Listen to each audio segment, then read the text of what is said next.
Olá, meus irmãos e irmãs de Ideal Espírita, vocês amigos e amigas que nos acompanham aqui na página Estação da Luz Espírita, muitíssimo obrigado mesmo pela sua companhia. A nossa página Estação da Luz Espírita não tem fins lucrativos, o objetivo é a divulgação da doutrina espírita. E é por isso que nós reunimos aqui esta sede de matérias espíritas para que possa atender às suas necessidades, estudo, lazer, pesquisa. Você encontra aqui na nossa página Estação da Luz Espírita os livros da codificação, obras suplementares, entrevistas, palestras e os programas da Web Rádio Estação da Luz de Natal e Web Rádio Cristo Consolador de São Paulo.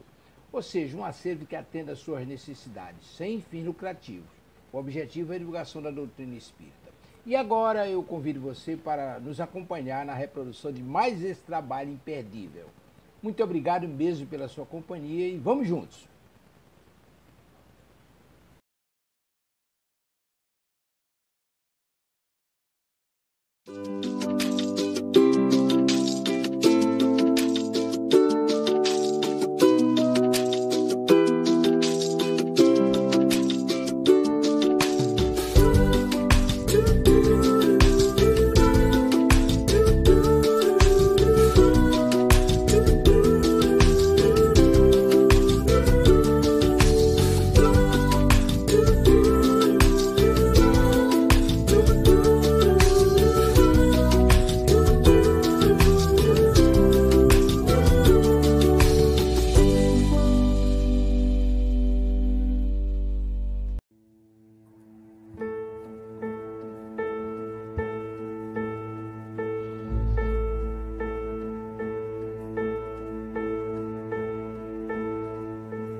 Olá, amigos da Web Rádio Estação da Luz. Estamos nós aqui novamente com o nosso programa Herculano e o Homem no Mundo. É um prazer imenso estar novamente com todos vocês. Estamos já aguardando a entrada de Herculaninho aí. Assim que ele o fizer, nós vamos dar início, mas aqui já vou caminhando para a nossa introdução. Depois dessa bela abertura que a Web Rádio Estação da Luz coloca para a gente aí, e também a pequena divulgação do livro Nosso Lar 2, aí vocês puderam acompanhar, a partir de 31 de agosto deste ano, nos cinemas. É muito bom que a gente já comece a verificar que as coisas estão caminhando, o Espiritismo vai sempre saindo das paredes das edificações dos centros espíritas, já partindo para o conhecimento entregue à sociedade e à coletividade de uma forma geral. É uma alegria, como eu disse, uma alegria imensa, uma satisfação. Hoje, Alberto esteve com um problema, esteve conosco até agora há pouco, mas teve uma urgência no seu trabalho profissional e, logicamente, daí a gente tem que tocar o programa aqui. A gente sabe disso, por isso que a gente sempre faz em duas pessoas, a gente vai divulgando desta forma. Eu vou me antecipando aqui e fazendo o que for possível para que o Herculaninho tenha tempo de entrar aqui no nosso programa. Antes de mais nada, eu gostaria também de dizer que hoje nós vamos falar um pouco sobre a introdução, não a introdução do Livro dos Espíritos, mas a introdução ao Livro dos Espíritos, das traduções ou da tradução de Herculano Pires, porque quando o Livro dos Espíritos fez 100 anos, ou seja, em 1957, Herculano fez uma introdução às novas edições dos livros que haveriam de ser editados na gráfica, e isso saiu, e é de grande valia para nós também, porque auxilia a compreensão não só do Livro dos Espíritos, mas da doutrina e a motivação dessa doutrina para nós. Antes de mais nada, já que o Herculaninho está entrando, eu vou fazer a prece e a leitura do Evangelho, e nós vamos continuar aguardando a entrada do Herculaninho. Grande abraço a você, Tavares, que nos assessora sempre aí nessa condição. Elevamos o pensamento, agradecendo a Deus por mais essa oportunidade bendita de estudo e de trabalho, mas ainda assim, estudo e trabalho em grupo, porque estamos nós aqui na Web Rádio, e todos aqueles que nos acompanham, por favor, Senhor Deus, abençoa-nos e nos concede cada vez mais oportunidades de trabalho, para que, através desse estudo e desse trabalho, formemos melhor, ou formatemos melhor a nossa opinião, e, além disso, possamos adquirir maiores e melhores conhecimentos acerca da doutrina espírita, e isso, logicamente, nos torne espíritos cada vez melhores. Que assim seja. Depois desse agradecimento a Deus, eu vou aqui fazer a leitura do Evangelho segundo o Espiritismo. Já vou falar aí aos nossos ouvintes. Eu abri aqui o Evangelho no capítulo 1, Não vim destruir a lei. E abri numa das instruções dos Espíritos, a de Fénelon, de Poitiers, 1861, que é o item 10 do capítulo 1 do Evangelho segundo o Espiritismo. Um dia, Deus, em sua inesgotável caridade, permitiu ao homem ver a verdade através das trevas. Esse dia foi o do advento do Cristo. Depois do vivo clarão, porém, as trevas se fecharam de novo. O mundo, após alternativas de verdade e obscuridade, novamente se perdia. Então, semelhantes aos profetas do Antigo Testamento, os Espíritos começaram a falar e a vos advertir. O mundo foi abalado nas suas bases. O trovão rebimborá, sede firmes. O Espiritismo é de ordem divina, pois repousa sobre as próprias leis da natureza. E crede que tudo o que é de ordem divina tem um objetivo elevado e útil. Vosso mundo se perdia. A ciência, desenvolvida com o sacrifício dos interesses morais, vos conduzia unicamente ao bem-estar material, revertendo-se em proveito do espírito das trevas. Vós o sabeis, cristãos. O coração e o amor devem marchar unidos à ciência. O reino do Cristo, ai de nós, após 18 séculos e apesar do sangue de tantos mártires, ainda não chegou. Cristão, voltai para o Mestre que vos quer salvar. Tudo é fácil para aquele que crê e que ama. O amor o enche de gozo inefável. Sim, meus filhos, o mundo está abalado. Os espíritos vô-lo dizem sempre. Curvai-vos sobre o sopro precursor da tempestade, para não serdes derrubados. Quero dizer, preparai-vos e não vos assemelheis às virgens loucas, que foram apanhadas desprevenidas à chegada do esposo. A revolução que se prepara é mais moral do que material. Os grandes espíritos, mensageiros divinos, insuflam a fé, para que todos vós, obreiros esclarecidos e ardentes, façais ouvir vossa humilde voz, porque vós sois o grão de areia, mas sem os grãos de areia não haveria montanhas. Assim, portanto, que essas palavras, nós somos pequenos, não tenha sentido para vós. A cada um a sua missão, a cada um o seu trabalho. A formiga não constrói seu formigueiro, e animalzinhos insignificantes não formam continentes. A nova cruzada começou. Apóstolos da paz universal, e não da guerra, modernos São Bernardos, olhai para a frente e marchai. A lei dos mundos é a lei do progresso. Repetindo, Fénelon, Poitiers, 1861. Fénelon tem umas mensagens muito objetivas e diretas, e essa não podia ser diferente, porém, sempre positivas. Nos mostra um pouco daquilo que possa ser, através dos nossos sentimentos e vicissitudes, as nossas sombras, mas esclarece a luz da doutrina e a lei de Deus. Isso faz com que a gente encontre um caminho para o nosso processo de renovação e transformação moral. O Herculaninho já chegou conosco, e só vou cumprimentar os nossos parceiros, e daí vou passar a palavra ao Herculaninho, que preparou um trabalho sobre a introdução ao Livro dos Espíritos, que não é a introdução ao estudo da doutrina. É o que antecede, na edição de a partir de 1957, Herculano Pires fez, então, essa introdução ao Livro dos Espíritos, nos esclarecendo. O Herculaninho preparou um trabalho sobre isso. Mas, antes de mais nada, nós já vamos agradecendo aqui os nossos parceiros nas transmissões. Hoje temos aqui conosco a Rádio Deus Conosco, de Maceió, lá da amiga Lia. Um grande abraço a Lia e todos os alagoanos.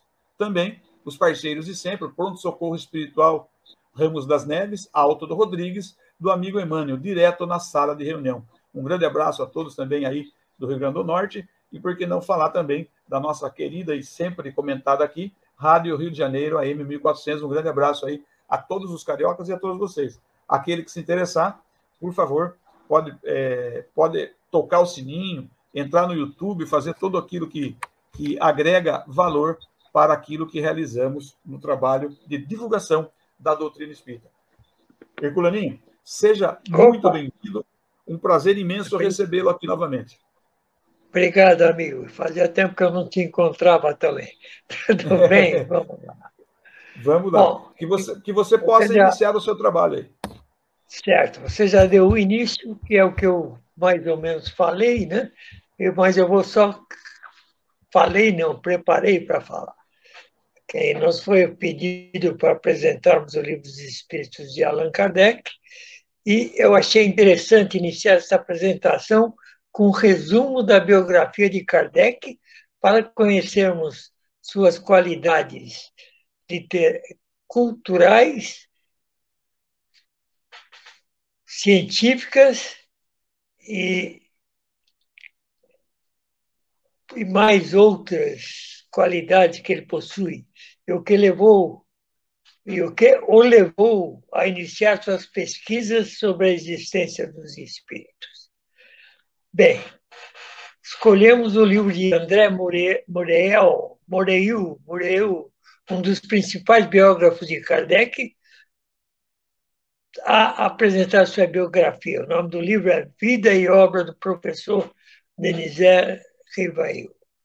O professor Denizar Hipólite Leon Rivail nasceu em Lyon, às 19 horas do dia 3 de outubro de 1804, à Rua Sala 76, filho de Jean-Baptiste Antônio Rivail e sua esposa, Jeanne Rivail. João Batista Antônio Rivail era juiz.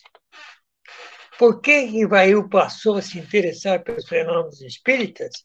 É uma pergunta que sempre cai na nossa cabeça. Com efeito, de 1854 a 1855, Rivail assistiu a sessões espíritas procurando compreender logicamente o fenômeno. Recusa-se a priori a reconhecer o sobrenatural inexplicável. O seu método de trabalho, enriquecido por 30 anos de experiência, dita-lhe o seguinte conselho: é necessário guardar-se do entusiasmo que cega, do orgulho que leva certos médiuns a julgarem-se únicos intérpretes da verdade. É necessário examinar tudo friamente, ponderar tudo maduramente, tudo controlar, e se desconfiarmos do nosso próprio julgamento, o que muitas vezes é o mais acertado, devemos solicitar a opinião de outros, pois, segundo o provérbio, 4 olhos valem mais do que 2. O falso amor próprio ou uma obsessão nos fazem, às vezes, persistir numa ideia notoriamente falsa, repelida pelos bons senso geral. Então, é aquele que já fazia, sem ter penetrado ainda no espiritismo, dando alguns conselhos de não se entusiasmar demais, né? No diálogo sobre o espiritismo, ele imagina essa discussão com o cético. Tenho que vos dizer, senhor, que a minha razão se recusa a admitir fenômenos estranhos atribuídos aos espíritos que, estou persuadido, só existem na imaginação. Então, ele já procurando raciocinar sobre a existência dos espíritos. Em sua honestidade intelectual, Allan Kardec reconhece que desde o momento em que a razão se nega a aceitar alguma coisa, nada a fazer. Ele reconhece que toda convicção deve proceder da razão. Nenhuma cega ou estalo repentino é capaz de converter a nós, né? Que é importante nós usarmos bem o nosso raciocínio, nossa razão, para podermos estudar um fato e aí aceitá-lo ou não, né?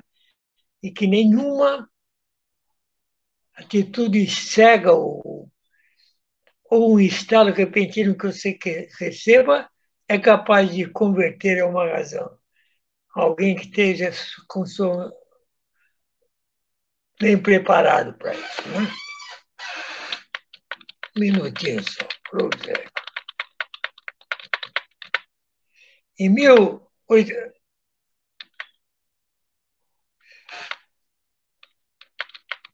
Puxa vida, tem uma bobeada aqui.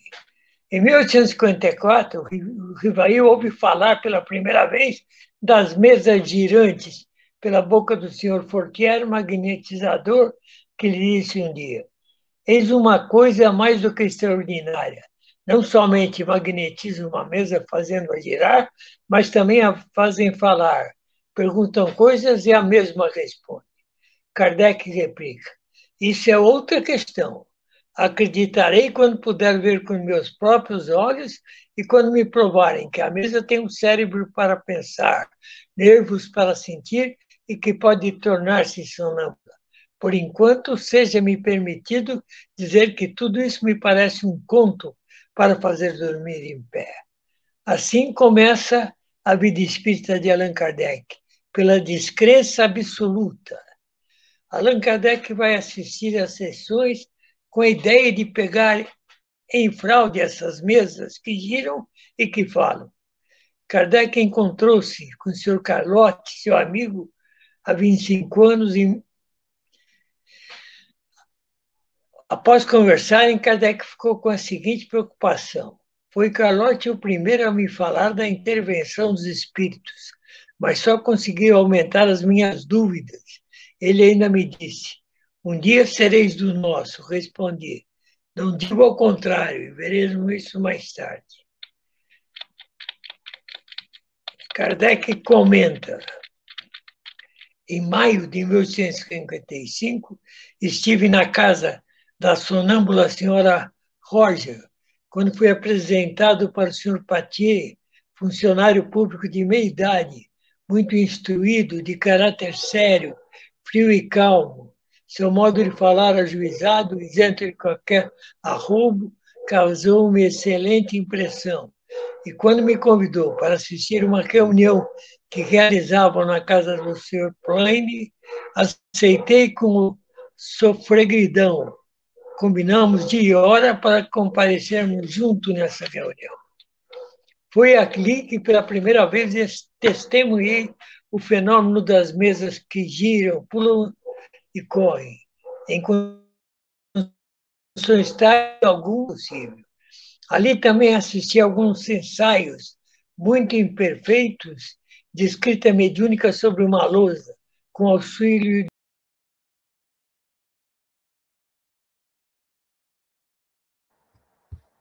O Herculaninho deve ter tido algum problema com a internet dele, mas ele já deve voltar já. Assim que ele voltar, a gente dá continuidade, a gente vê a importância aí.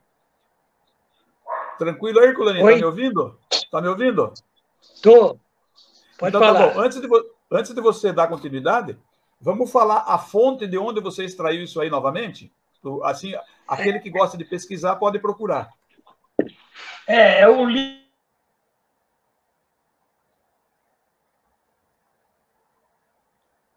Vamos ver se o Herculaninho já retorna. É interessante que Kardec já dizia, quando ele diz guardar-se, que a gente deve guardar-se do entusiasmo. E ele faz um comentário em outra condição, depois, em outro período, que o entusiasta é pior do que aquele que é um contraponto da doutrina. Aquele que é contra a doutrina é contra porque tem sua fé, tem alguma coisa elaborada. Mas o entusiasta, às vezes, divulga de forma inadequada. Por isso, os grandes estudiosos sempre defendem a nomenclatura de espírita, a terminologia dos espíritas, do espiritismo que está na codificação, e a pureza doutrinária, para que o entusiasta que mistura o conhecimento que já tem com aquilo que vem surgindo através do conhecimento do espiritismo, às vezes ele faz um ponto de vista errôneo acerca do princípio doutrinário e começa a divulgar de forma, então, errônea. É interessante que a gente possa se entusiasmar, mas quando for divulgar alguma coisa, a gente fazer isso de forma contextualizada, discutida, elaborada, para não repassar uma informação de acordo com a nossa interpretação, mas tentar passar de acordo com a pureza daquele que escreveu. No caso do Livro dos Espíritos, o Espírito da Verdade, através de vários médiuns, com outros tantos espíritos, e, logicamente, o trabalho fundamental de pesquisa, e Kardec utilizou os métodos dedutivo e indutivo para poder traçar algo que fosse absolutamente correto, de acordo com a verdade. E nós, espíritas, temos que ter a dignidade de respeitar não só o trabalho de Allan Kardec em si, mas todo o conjunto da obra que o Espírito da Verdade nos trouxe e que muitos julgam que haverá de ser ultrapassada, mas não será ultrapassada porque a verdade é universal, será verdade em todos os tempos. Isso não se modificará, não será diferente. Assim que o Herculaninho retornar, a gente dá sequência nesse trabalho que ele está fazendo, bastante interessante, dessas elucidações. Eu gosto de ressaltar o seguinte: Kardec, lá em 1854, quando ele ouviu falar das mesas girantes, aí como o Herculaninho vinha falando, ele já tinha feito um prévio estudo em mais ou menos 1823 sobre o magnetismo. O magnetismo, então, que era uma coqueluche, né, estava na moda, em voga na Europa, principalmente na França, com a divulgação do trabalho do cientista Franz Anton Mesmer. Até a gente pode procurar mesmerismo. Mesmerismo é o estudo do magnetismo trazido por esse cientista. Franz Anton Mesmer, um cientista austríaco radicado na França, que fazia um trabalho magnífico de divulgação do magnetismo. Por isso que nada assombrou Kardec de início. Ele só passou a interessar-se quando os fenômenos possíveis pelo magnetismo passaram a ter inteligência, como o Herculaninho já falava. Então é bastante interessante a gente saber. Kardec já estudava o magnetismo em 1823. Esse, então, difundido por Mesmer, Franz Anton Mesmer. E nesse patamar de conhecimento do livro dos Espíritos, nós vamos entender que foi um marco, um divisor de águas na história da humanidade. Porque a partir de O Livro dos Espíritos, muita coisa começou a se modificar no pensamento humano. Primeiro, o nosso pensamento, ao invés de ser um pensamento que nos fornece uma condição de não ampliar o conhecimento, não ampliar o pensamento, porque antes do Livro dos Espíritos, nós não ampliávamos o nosso conhecimento acerca do mundo espiritual e de nós mesmos espíritos. Nós críamos porque tínhamos que crer. É mais ou menos essa filosofia e essa fé que existia. A partir do momento que o Livro dos Espíritos liberta o pensamento, ele nos aproxima mais de Deus, tanto que a primeira questão do Livro dos Espíritos, o que é Deus? Não é isso? Inteligência suprema do universo, causa primária de todas as coisas. A partir daí, nós começamos a nos aproximar mais de Deus, porque começamos a entender melhor Deus e a sua criação. E passamos a entender, a partir do conhecimento da criação, passamos a entender a nós mesmos. E o fenômeno, a tríade da criação, que está desde o Livro dos Espíritos, da sua primeira edição, em 18 de abril de 1857, vem mostrar a nossa condição espiritual. A tríade da criação é Deus, Espírito e Matéria. E daí nós aprendemos que a associação, ou seja, a união do Espírito à matéria, serve para acelerar o nosso processo de evolução e facilitar. Nós evoluímos mais rapidamente quando nos unimos à matéria. Porém, aqui na Terra, como que é a nossa união à matéria? Nós formamos um corpo físico para estagiar como espíritos encarnados, ou como Kardec chama, alma. Quando Kardec fala alma, somos nós os espíritos encarnados. E quando ele fala espírito, com E maiúsculo, somos nós, sem o corpo, espíritos desencarnados. Mas o grande mister, o grande fenômeno de elucidação e conhecimento do Livro dos Espíritos, que ele traz para nós e faz com que a gente cresça e avance, é a condição dos princípios espíritas. Primeiro, falando de Deus, depois da sua criação, depois de nós espíritos e da nossa relação, espíritos encarnados com os espíritos desencarnados. Eu vou citar aqui que no Livro dos Espíritos tem lá introdução ao conhecimento espírita. Nessa introdução, no item 6, nós temos lá, Kardec diz, os principais, ou resumo da doutrina espírita, que são os principais pontos. Se são os principais, são os princípios. Cada grupo de estudo elenca uma quantidade diferente de princípios. Mas esse texto do item 6, da introdução do Livro dos Espíritos, está lá toda a condição dos princípios espíritas. Estando demonstrados a nós os princípios espíritas, cabe a nós, estudiosos, pesquisadores, divulgadores e aqueles que transferem essa ideia, transferem esse conhecimento, respeitar o autor, que é o Espírito da Verdade, o seu codificador, que é Allan Kardec, e nós vamos tentar não desvirtuar esse conhecimento, principalmente os princípios da doutrina espírita, que devem ser respeitados para que a gente tenha no Espiritismo, para que a gente tenha na divulgação do Espiritismo algo que beneficie a todos, mas que não seja divergente da fonte. A fonte é o Espírito da Verdade e a codificação de Allan Kardec.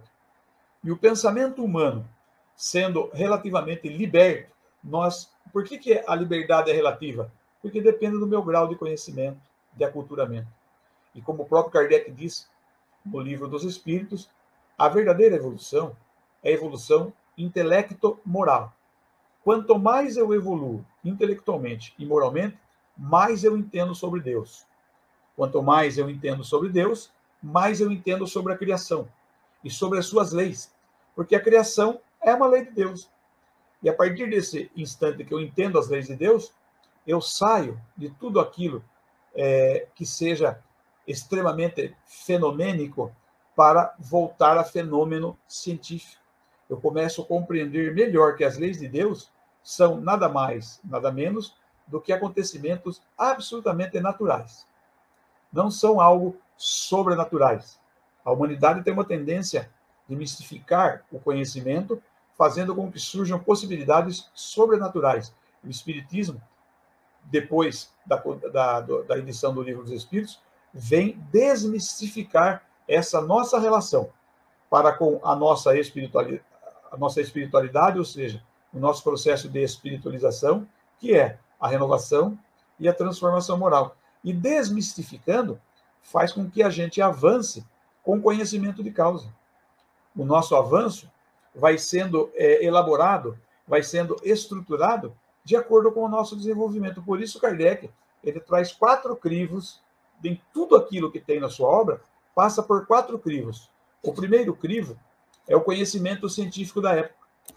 Quando os espíritos nos trazem uma mensagem, uma manifestação, um conhecimento, uma orientação, o primeiro crivo deve ser compará-lo com o conhecimento científico da nossa época. Depois, com os costumes da época. Esses costumes da época são os nossos costumes, os costumes da nossa sociedade, para fazer uma comparação com aquilo que estamos recebendo dos espíritos. O terceiro crivo seria, logicamente, que essa comunicação, que deveria até estar em primeiro lugar, essa manifestação, essa instrução dos espíritos, não seja de um único médium e nem de um único espírito. Porque Kardec recebia de muitos médiuns e de muitos espíritos. Depois ele fazia a seleção. E o último crivo, utilização da razão e do bom senso. Por isso, no Espiritismo, não é possível mistificar os conhecimentos, passando tudo aquilo que nos chega de informação. Por esses 4 crivos, nós vamos desenvolvendo a nossa intelectualidade, além de desenvolver a nossa intelectualidade, nós vamos desenvolvendo a nossa moral. E a tradução da palavra moral, do francês, que traduzimos aqui como moral, não é só ética e responsabilidade. A nossa honestidade, a nossa honradez. Segundo Kardec, moral, na tradução, é tudo que se relaciona ao espírito. O que é tudo que se relaciona ao espírito? A nossa maneira de pensar, os nossos costumes, a relação entre virtudes e vicissitudes, a utilização da razão e do bom senso. E todas as vezes que desejamos acertar através do pensamento e ou de nossas ações, nós passamos a entrar num crivo de melhorar a nossa condição moral, que não vai acontecer de um dia para outro. Por isso, como está no Livro dos Espíritos, nós temos muitas oportunidades reencarnatórias, e ainda assim, como Jesus nos diz, que no futuro haverá um só rebanho e um só pastor, pura e simplesmente porque através de todos os processos de crescimento e de evolução, haveremos de reencarnar muitas vezes, ainda recebendo a informação de Cristo, que diz: há muitas moradas na casa de meu Pai. E Kardec coloca isso na obra, dizendo que existem muitos mundos, e esses mundos esses mundos onde nós vamos reencarnar. E a reencarnação é muito diferente do que a humanidade, ou a maior parte da humanidade, entende. Porque a humanidade entende a ressurreição. Só que a ressurreição ficou uma coisa meio estranha de se conceber. Porque ressurreição é voltar ao corpo que já morreu. A vida retornar ao corpo que já morreu. E nós sabemos que, cientificamente, depois de alguns minutos, isso é quase que impossível. Em alguns casos, surgem fenômenos que não é a ressurreição, mas existe uma recuperação da vida do corpo. Mas após 5 minutos, 3 minutos, mais ou menos de 3 a 5 minutos, a condição cerebral não se recupera mais. Isso seria a ressurreição. O corpo morre e o espírito reanima esse corpo morto. E a reencarnação, eu gosto muito do exemplo da reencarnação que Herculano Pires nos dá. Quando Herculano Pires diz, pura e simplesmente, reencarnar em perispírito. Então, graças ao Espiritismo, nós aprendemos que quando Maria Madalena, ela encontrou-se com Jesus após a sua crucificação, ela quis tocá-lo e Jesus disse: não me toque, mulher, ainda não sou digno de entrar no reino dos céus. Este é um fenômeno onde Maria Madalena viu Jesus Cristo, o perispírito de Jesus Cristo, materializado porque os apóstolos, quando ele se fez visível aos apóstolos, ele permitiu a Tomé que tocasse as suas feridas. Então, o perispírito, que é o corpo intermediário do espírito, estava materializado. Esta é a reencarnação pela qual, essa é a ressurreição pela qual todos nós vamos passar. Vamos ressuscitar através do perispírito. Então, quando todos nós desencarnarmos e algum encarnado nos visualizar, nos enxergar depois de desencarnados, depois da morte do nosso corpo, ele estará vendo o nosso perispírito. É o fenômeno da ressurreição pelo qual todos nós passamos. Porém, a reencarnação é que depois desse fenômeno onde nós perdemos a vida do corpo, nós, espíritos aí então, libertos, voltamos ao mundo espiritual. Kardec diz que o mundo espiritual antecede ao mundo material e o físico e haverá de sucedê-lo sempre. Ou seja, o mundo espiritual já existia antes das nossas encarnações e haverá de continuar existindo, porque ele é infinito e eterno, depois dos nossos processos reencarnatórios. Então, quando nós voltamos ao mundo dos espíritos, nós entramos num fenômeno onde nós vamos recordando tudo o que fizemos na última existência e depois vamos recordando mais ao passado todas as nossas existências anteriores e depois de todas essas lembranças nós fazemos um balancete. Todas as vezes que desencarnamos e todas as vezes que nos encontramos na erraticidade, ou seja, erraticidade é o estado que se encontra todo espírito que haverá de reencarnar novamente. Então nós fazemos um balancete, fazemos uma avaliação de tudo aquilo que fizemos. E aí, como está no livro Céu e Inferno, nós passamos por uma lei, que é uma lei de Deus, mas que nós às vezes negligenciamos. Essa lei de Deus já está exposta na parábola do filho pródigo. A parábola do filho pródigo diz que o filho discutiu com o pai, pediu o seu dinheiro para ser livre e saiu da casa do pai. Abandonando a casa do pai, ele foi tendo percalços sofreu vilipêndios físicos, morais, sofreu violência, e o dinheiro, logicamente, acabou. Chegou no momento que ele, não aguentando mais, arrependeu-se. E no arrependimento ele fez um caminho de volta, sofrendo. Esse sofrimento seria as expiações. Ele sofreu violências, foi destratado, foi negligenciado, até chegar novamente à casa do pai. E chegando na casa do pai, o pai o recebeu de braços abertos. E tendo recebido o seu filho de braços abertos, causou o ciúme do seu outro filho, que nunca saiu do seu contato. Mas o conhecimento que está no livro Céu e Inferno é exatamente essa parábola. Primeiro, nós que somos todos, ou praticamente a grande maioria, filhos pródigos, todos nós saímos da casa do Pai e fomos viver o mundo. Fomos viver as nossas vidas, as nossas encarnações e reencarnações. Quando, acometidos de todas as lembranças do passado, quando separamos-nos do corpo através da morte do corpo, nós fazemos as reflexões, as lembranças e nos arrependemos de muito daquilo que construímos. E no arrependimento, quando decidimos retornar ao seio da casa de nosso Pai, nós passamos por percalços. Encaramos os nossos próprios desafios, o nosso maior inimigo, que são as nossas construções, as nossas decisões, sofremos vilipêndios da sociedade, mas como diz Kardec, o maior sofrimento do espírito no mundo espiritual é o sofrimento moral. Mas enquanto encarnados, o sofrimento é moral e é físico. Mas, quando nós nos arrependemos, nós vamos nos encontrar com muito sofrimento, mas o sofrimento é gradualmente e exponencialmente gravado nas nossas construções. Por isso somos nós que passamos. Por isso somos nós os vencedores dos nossos próprios desafios e não os outros. Nós não podemos vencer os desafios dos outros. Nós vencemos os nossos. E quando, da chegada, após esse período de expiação, à casa do Pai, nós reestruturamos a caminhada e reiniciamos uma nova, para o processo de ascensão e, como o Livro dos Espíritos nos ensina, progressão constante e infinita dos espíritos. E a lei que está inscrita no livro O Céu e o Inferno, que eu falei logo no início dessa breve dissertação, a lei é o seguinte: todos nós vamos passar por isso quando nos encarnarmos. Arrependimento, expiação e reparação. Nós vamos ver o nosso passado e vamos nos arrepender, com certeza. Se não se arrepender, fica estacionário, ou relativamente estacionária a lei. Mas quando nos arrependemos, nós vamos às expiações.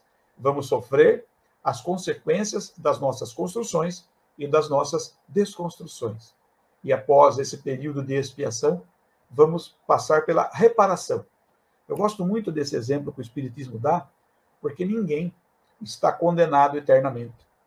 Não existe o fenômeno chamado irremissibilidade dos erros. Eu cometi um erro, eu não vou ficar com esse erro por toda a eternidade. Eu vou acertar, eu vou consertar, eu vou renovar as coisas que esse erro construiu. De que forma? Reparando. Então, se eu, ou qualquer outro espírito, muitas vezes cometeu homicídio em vidas passadas, quando passou pelo arrependimento, pelas expiações, escolheu as suas expiações e provas, graças a esse arrependimento, nós vamos traçar a nossa reparação. Se temos evolução para fazermos sozinhos, muito bem. Se não temos essa evolução para fazermos sozinhos, espíritos amigos vão nos auxiliar de como escolher as provas, as expiações e o processo de reparação. E eu não preciso reencarnar e passar por tudo aquilo que eu fiz sofrer. Eu não preciso desencarnar vítima de homicídio se eu cometi homicídio no passado. Eu posso, por exemplo, vir como um trabalhador, um servidor na área da saúde humana e auxiliar no processo de salvar vidas. Ao invés de expurgar o mal que eu construí, sendo destruído pelo mesmo mal que eu construí, eu vou me resguardando, vou me readaptando, me reharmonizando com a lei de Deus no processo de reparação, auxiliando a salvar vidas. Se a gente estudar profundamente a doutrina espírita, nós vamos ver que em todo o processo de evolução, o que vai acontecer conosco é o seguinte: lá no futuro, ainda distante para nós, nós vamos auxiliar espíritos a renovarem o seu quadro evolutivo, a reacertarem as construções perispíriticas para que seus corpos, modelados por esse perispírito, sejam corpos cada vez melhores nos processos reencarnatórios. Então, nós vemos que não só a doutrina espírita no contexto geral, mas a partir do Livro dos Espíritos, o ser humano começa a pensar e agir diferentemente.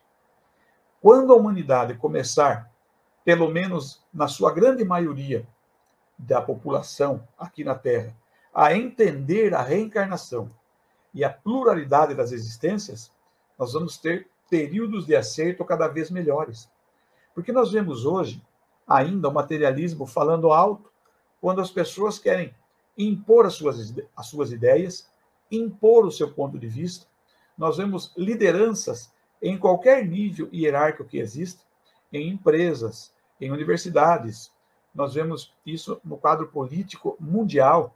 São personalismos tentando se impor. Como a programação neurolinguística nos ensina, uma aula, um diálogo, uma conversa, seja lá o que for, é uma tentativa de um indivíduo fazer com que os outros pensem exatamente como ele pensa. O Espiritismo não nos ensina dessa forma. O Espiritismo nos ensina que a gente converse, apanhamos as diferentes resoluções, os diferentes entendimentos e juntos, contextualizando, comecemos a repensar, a reestruturar a nossa caminhada na compreensão de Deus, nosso Pai, de suas leis e da infinitude universal. Entendendo que o universo, então, é infinito, nós vamos entender, como já está no Livro dos Espíritos, que antes do processo da individualização de nós espíritos, a coisa era diferente. A partir do momento que eu me individualizei, esta individualidade jamais se separará. Jamais haverá morte da individualidade. Os vários e muitos corpos que esta individualidade vai animar, haverão de morrer. Mas eu, individualidade, continuo crescendo, continuo evoluindo incessantemente. A partir daí eu entendo que quando o Espiritismo nos ensina que a partir da individualização, nós somos espíritos, então, imortais. E reconhecendo a imortalidade do espírito, nós vamos descobrindo a interdependência universal. Nós dependemos uns dos outros, não existe maior nem menor, melhor nem pior. Somos todos espíritos individualizados graças à permissão de Deus, nosso Pai. E somos apenas diferentes, com idades diferentes, desenvolvimentos diferentes, poder de compreensão diferente uns dos outros. E uma coisa interessante que está no livro A Gênese, nós somos espíritos sui generis, ou seja, somos únicos. Não existe nenhum espírito em condição idêntica ao outro. Necessidades, possibilidades, todas diferentes uns dos outros. Por isso, o fenômeno da alteridade, o que é alteridade? A alteridade é conhecer o diferente, conviver com o diferente e aceitar o diferente. Coisas que somente a reencarnação vão mostrar para nós a objetividade, o quanto é producente para uma individualidade crescer e evoluir, conviver, entender e aceitar o diferente.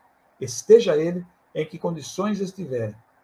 E interessante que a gente pode entender que aquele que está na minha consideração, ou seja, maior, melhor e ou mais evoluído do que eu, deve me servir de exemplo.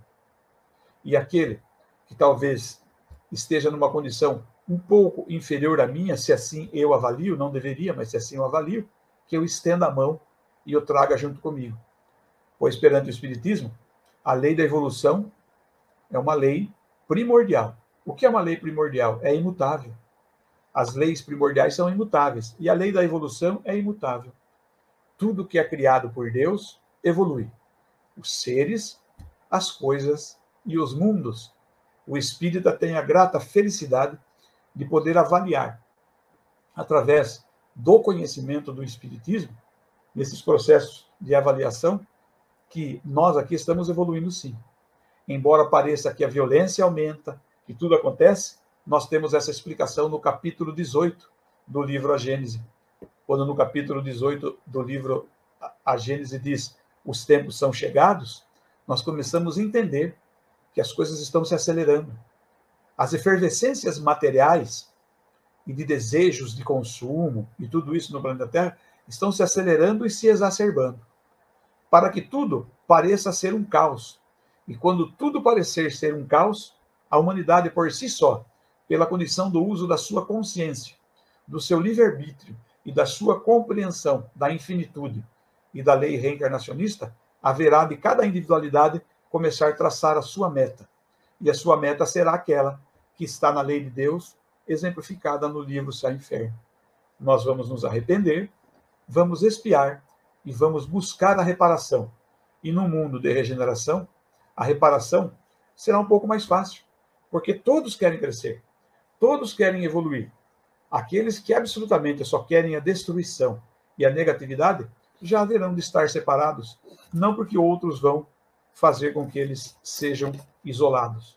Estarão se isolando através do próprio pensamento, da sua própria conduta, em outras localidades, se desenvolvendo da mesma forma que nós, porém em outros lugares e condições diferentes.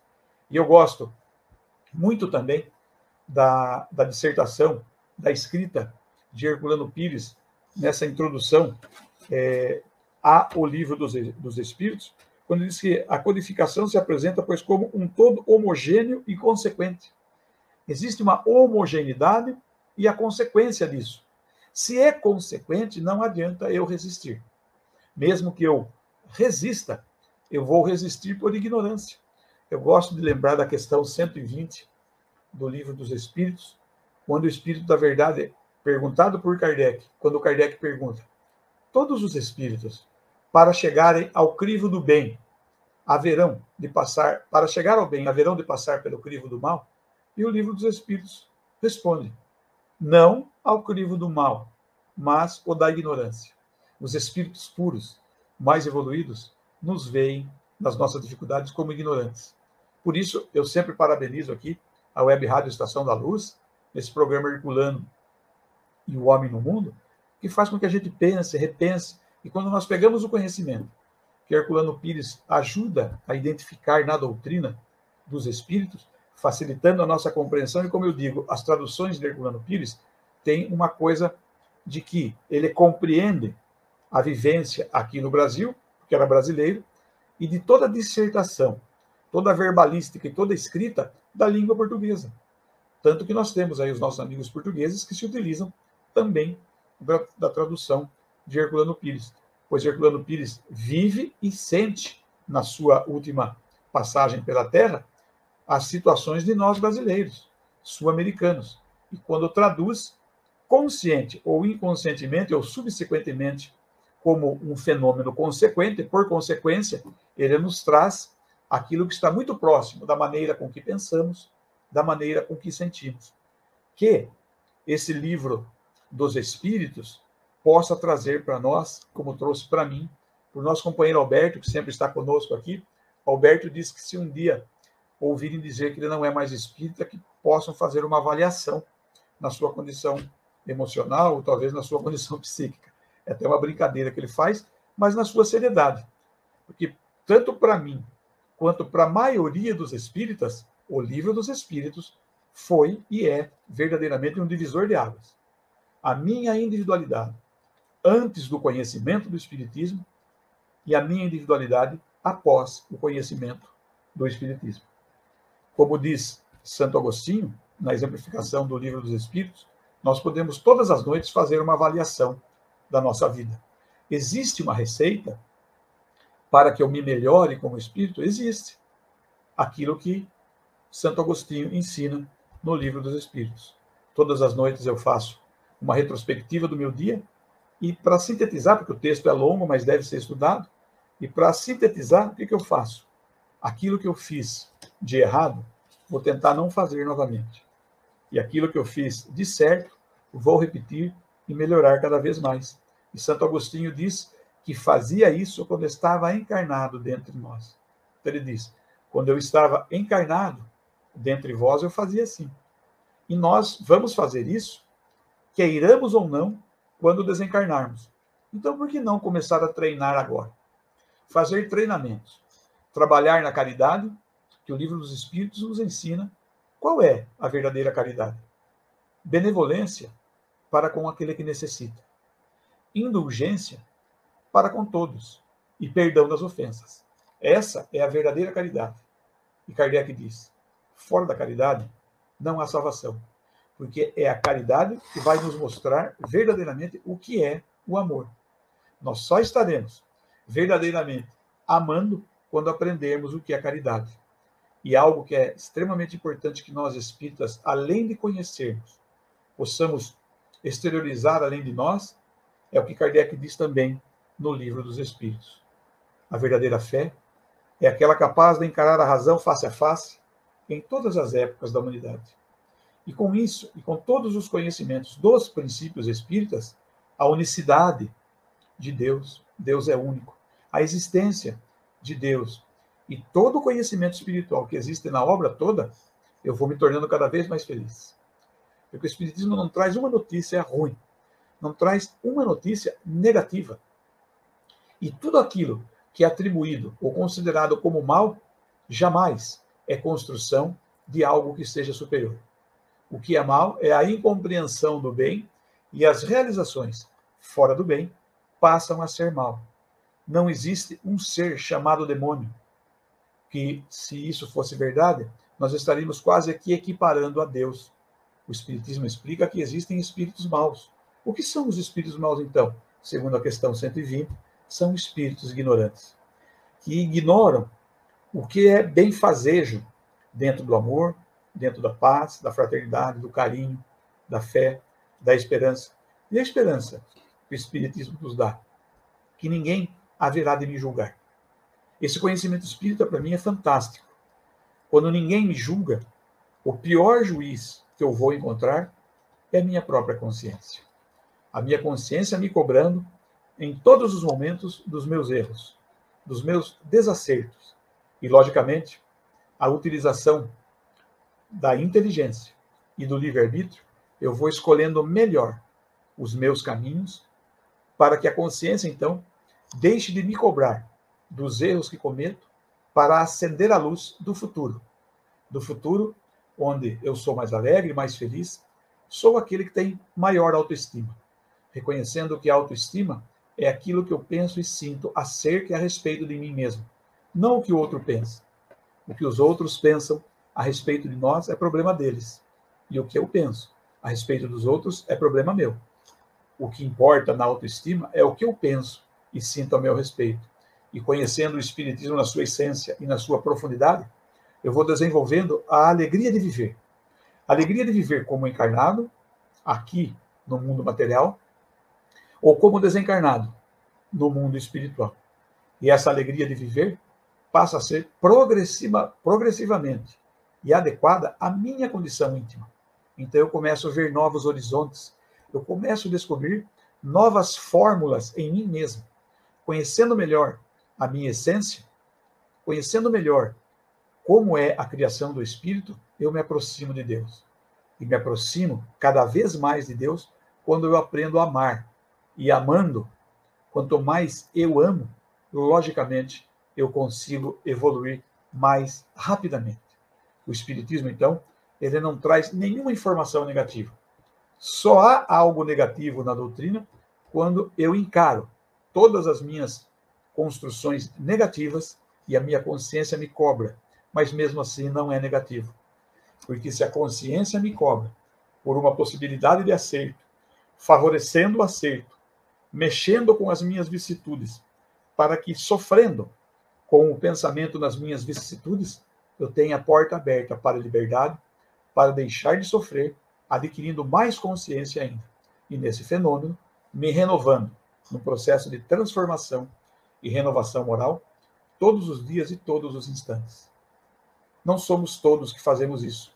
Eu também posso declarar que não faço isso rotineiramente e nem com a assertiva que está no Evangelho e nas leis de Deus. Mas, graças à doutrina espírita, vou me adaptando e conhecendo tudo isso. Um grande prazer falar do Livro dos Espíritos. Acredito que o nosso companheiro Tavares tenha algo a nos trazer. A participação dos companheiros e a divulgação. Tavares, esteja à vontade. Meu amigo, como é que vai? Tudo bem? Infelizmente, Herculaninho caiu, nós ligamos para ele e aí a internet tá realmente muito fraca, não deu para continuar. Mas, Se de você qualquer quiser usar maneira... isso, você pode usar. Se não quiser... Não, vamos usar, com certeza. E aí teve essa parte sua, trazendo todo esse capital de conhecimento e essa síntese maravilhosa que você fez aí para o Livro dos Espíritos. Então, estamos encerrando basicamente a programação hoje, mas amanhã, cedinho, 6h30, de volta para a nossa programação, reforçando que dia 31 de agosto, todo mundo no cinema para assistir nosso Lá 2, né? O livro Os Mensageiros. Estamos aí com essa divulgação e vamos fazer com que a primeira semana possibilite a segunda a terceira, e a terceira a quarta, e assim sucessivamente, essa mensagem de amor possa chegar a muitas e muitas pessoas. Então, é por isso que eu quero agradecer a você e mandar um beijo no coração para você, para o Alberto e para o Herculaninho. Queria falar com você depois na linha interna. Ok. Eu só vou dar uma dica sobre essa divulgação do filme Nosso Lar. Quem quiser assistir, faça com fone de ouvido. O som é muito mais gostoso de ouvir. E eu vou aqui me despedindo, agradecendo ao Tavares pela oportunidade deste momento, agradecendo ao Alberto, ao Herculaninho, que a gente reconhece todas as suas tentativas, estamos aqui sempre à disposição. Nesse momento, eu convido a todos para que, no agradecimento, levemos o nosso pensamento em prece, e que esse agradecimento seja pela grande e grata satisfação de todas as oportunidades que Deus nos concede, do exercitamento das suas leis, e conforme os nossos erros e acertos nesse exercitamento, vamos angariando maiores e melhores conhecimentos acerca da doutrina dos Espíritos, mas, acima de tudo, sobre as leis de Deus. E na compreensão sobre as leis de Deus, vamos traçando metas e nos melhorando a cada dia, a cada instante, até o ponto onde todos nós possamos olhar nos olhos uns dos outros e nos reconheçamos, pura e simplesmente, como irmãos uns dos outros, filhos de ti, Deus Pai Todo-Poderoso. Um grande abraço, até o nosso próximo encontro. Estejam todos conosco sempre.